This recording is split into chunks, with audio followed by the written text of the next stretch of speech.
Hello and welcome to this playthrough of a series of experiments to accompany my thesis entitled Scopic Regimes of Virtuality. What has been produced here are 5 experiments that explore various different spatial regimes that we would not be able to experience in the physical world, but we are able to experience through virtual reality. So let's get right into it. So the first experiment is an anti-perspective space, meaning that we will not be able to determine distances via depth perception, which means that objects will not become larger as we become closer to them. Now this is interesting once we rotate the camera and we clip through objects, which obviously we do not experience in reality.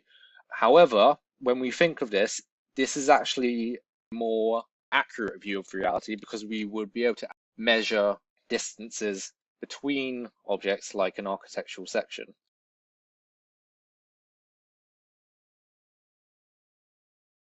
As you can see, there are a series of texts along the bottom. While playing these games, we have to go around and find out about each level by experiencing the space.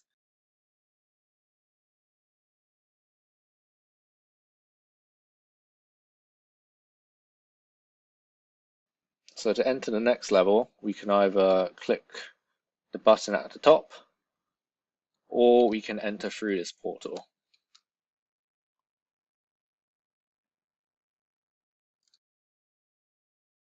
So this next level explores the notions of portals within the Queen's House in Greenwich. The Queen House representing notions of classical architecture, which my experiments subvert. There are a series of portals in this space that will lead us to various other disconnected worlds, nesting these spaces within each other and linking them back on themselves.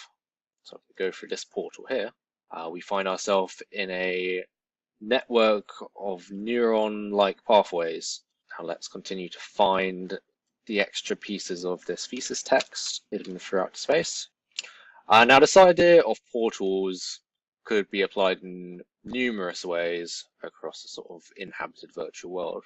For one, the advantage over physical space is that there are no longer vast distances between various locations.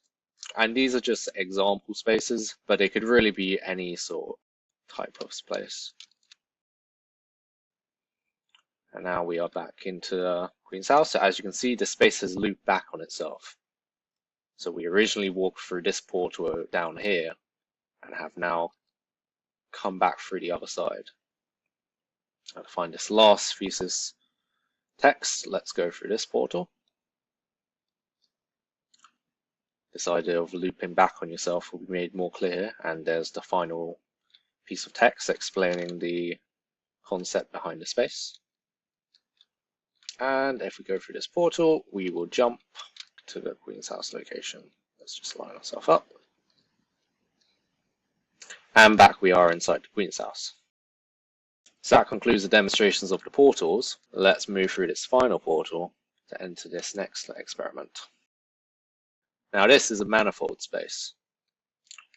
We can move in 3 dimensions in here. And what's interesting about this space is it actually loops back on itself infinitely.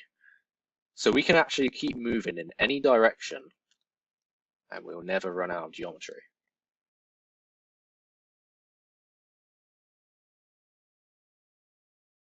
This space just contains a few elements, but we can speculate on infinitely large spaces that could be procedurally filled with whatever we want. Now let's go back through a portal and see how that Queen's House would appear in a manifold space. Move through one side of the room and you just keep going, whether we go through the ceiling or the floor as well.